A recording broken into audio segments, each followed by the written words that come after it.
মেস্তাজনিত সমস্যা দূর করার পাশাপাশি যারা স্কিনটাকে অনেক বেশি পরিমাণে ফেয়ার করতে চাচ্ছেন, যারা ড্যামেজ স্কিন রিপেয়ার করতে চাচ্ছেন, স্কিনের সকল সমস্যার সমাধান চাচ্ছেন এবং সাথে করে ফেসের সাথে সাথে ফুল বডিকে হচ্ছে মানে ব্রাইট করতে চাচ্ছেন, তারা কিন্তু আমাদের এই যে কম্বোটা আছে এটা কিন্তু ইউজ করে দেখতে পারেন।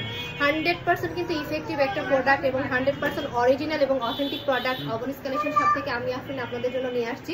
আজকে যে কম্বোটা দেখাবো সেখানে টোটাল আপনারা 1 2 3 4 চারটা প্রোডাক্ট দিয়ে ফেস সহ ফুল বডিকে হচ্ছে আপনারা ব্রাইট করতে পারবেন। তো প্রথমে হচ্ছে আপনাদেরকে যে প্রোডাক্টটা দেখাই দিব, এটা একটু কেউ ধরো, আগে একটা সোপ দেখাই দিই। হ্যাঁ, আগে একটা সোপ দেখাই দিই, কেননা আমাদের ফেসটাকে যদি আমরা ডিপ ক্লিনজিং না করি, ফেসে যতই আমরা ক্রিম বা সিরাম বা মেকআপ যাই ইউজ করি না কেন, ফেসে কিন্তু কোনো কিছু মানে বসবে না। তো সেই ক্ষেত্রে আমাদের ফেসটাকে যদি আমরা ডাবল ক্লিনজিং করতে চাই, তাহলে কিন্তু দেখা যাবে আমাদের এই যে থাইল্যান্ডের পজিকে যে সোপটা আছে এটা ইউজ করতে হবে। অ্যান্ড এটা যখন আপনি ইউজ করবেন, আপনার ফেসের যত ময়লা আছে, ভেতরের গভীরে যত পোর্সের ময়লা আছে, সব কিন্তু টেনে কিন্তু বের করে নিয়ে আসবে, যার কারণে কিন্তু অয়েল ইনক্রিজ হবে না এবং হচ্ছে আমাদের সাথে করে পিম্পলস হওয়ার যে পসিবিলিটি আছে সেগুলো রিমুভ হয়ে যাবে।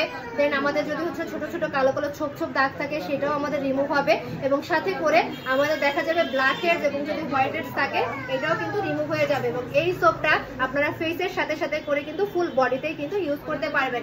এবং যাদের হচ্ছে গলা, ঘাড়ে, কনুইতে অনেক বেশি পরিমাণে কালো কালো দাগ আছে তারা কিন্তু ইউজ করবেন। আর আজকের এই কম্বোটা কিন্তু মেস্তার জন্য সব থেকে বেশি পরিমাণে কিন্তু পারফেক্ট হবে। সো আমরা তো হচ্ছে ফেস ক্লিন করে ফেললাম এবং ফেস ক্লিন করার পর হচ্ছে আমরা ফেসে একটা হচ্ছে ক্রিম ইউজ করব, যেটা হচ্ছে আমাদের পজিকের হচ্ছে এই ক্রিমটা। এই ক্রিমটা আপনাদের মেস্তার জন্য, আজকের এই কম্বোটা মেইনলি আমাদের মেস্তার জন্য। তবে যারা হচ্ছে ফেসে বয়সে মানে যে ছাপটা আছে এটা কমাতে চাচ্ছেন, ফেস থেকে আমাদের হচ্ছে রিঙ্কেলস যেগুলো আছে সেটা রিমুভ করতে চাচ্ছেন, স্কিনটাকে ফেয়ার করতে চাচ্ছেন, ছোপ ছোপ কালো কালো দাগ দূর করে ফেসটাকে অনেক শেড পর্যন্ত ব্রাইট করতে চাচ্ছেন, তারা কিন্তু আমাদের ফেস এই ক্রিমটা নিয়ে নিতে পারেন। এবং এইটা কিন্তু হচ্ছে ক্রিম ইউজ করার পরে আপনারা কিন্তু একটা সিরামও হচ্ছে আপনাদেরকে দেখাই দিব। ক্রিম জিনিসটা কিন্তু আমাদের হচ্ছে ফেসের উপর থেকে কাজ করে, মানে চামড়ার উপর থেকে কাজ করে, তবে সিরাম জিনিসটা কিন্তু আমাদের ত্বকের একেবারে গভীর থেকে কাজ করে। তো গভীর থেকে যদি কোনো কাজ করে সেই কাজটা বা ভেতর থেকে যে কাজটা করে এটা কিন্তু আমাদের একেবারে ফেসে বা শরীরে কিন্তু লং লাস্টিং করে। তো সেই ক্ষেত্রে আপনারা কিন্তু মেস্তাজনিত প্রবলেমে যারা দীর্ঘদিন ভুগতেছেন তারা কিন্তু আমাদের কজিক অ্যাসিডের এই সিরামটা কিন্তু ইউজ করে দেখতে পারেন, কেননা এটা কিন্তু আমাদের স্কিনটাকে একেবারে ভেতর থেকে গ্লেজি করে ফেলবে এবং মেস্তার প্রবলেমটা একেবারে রিমুভ করবে এবং সাথে সাথে আপনার স্কিনটাকে অনেক বেশি পরিমাণে কিন্তু সফট করে ফেলবে। এন্ড এটা কিন্তু আপনারা ফেসে অ্যাপ্লাই করবেন। সো ফেস তো দেখাই দিলাম, যেহেতু আমাদের ফেসের অনেকেই আমরা যত্ন নিয়ে থাকি, তবে হচ্ছে আমরা বডিতে তেমন কিন্তু কোনো একটা যত্ন নেই না। তো সেই ক্ষেত্রে কিন্তু আপনারা আমাদের বডি কেয়ারের জন্য কিন্তু আপনারা আমাদের হচ্ছে বডি এই লোশনটা নিয়ে নিতে পারেন। অনেকেই ভাবতে পারেন যেহেতু এখন সামার সিজন পড়ে গেছে লোশন করলে অনেক আনইজি লাগবে বা অয়েলি হবে, তবে না, এটা দিলে কিন্তু আপনাদের মানে বডিতে একটা ম্যাট ফিনিশিং দিয়ে দিবে এবং স্কিনটাকে কিন্তু অনেক বেশি পরিমাণে ব্রাইট করবে।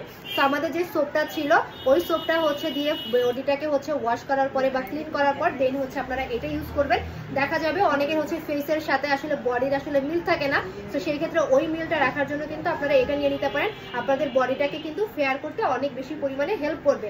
তো সেই ক্ষেত্রে আপনারা যারা চাচ্ছেন মেস্তাজনিত প্রবলেমে ভোগার সাথে সাথে হচ্ছে স্কিনটাকে ব্রাইট করতে, তারা কিন্তু আমাদের এই কম্বোটা নিয়ে নিতে পারেন। কম্বোর ফুল প্রাইসটা জানার জন্য ইনবক্সে করবেন এবং আপনারা চাইলে কিন্তু প্রত্যেকটা প্রোডাক্ট সিঙ্গেল হিসেবে কিন্তু নিয়ে নিতে পারেন। সেই সুন্দর সুন্দর এবং অরিজিনাল এবং অথেন্টিক প্রোডাক্টগুলো আপনারা পেয়ে যাচ্ছেন অবনিস কালেকশন শপে। সো ভালো লাগলে অবশ্যই ভিডিওটা শেয়ার করে দিয়ে পাশে থাকবেন। আসসালামু আলাইকুম।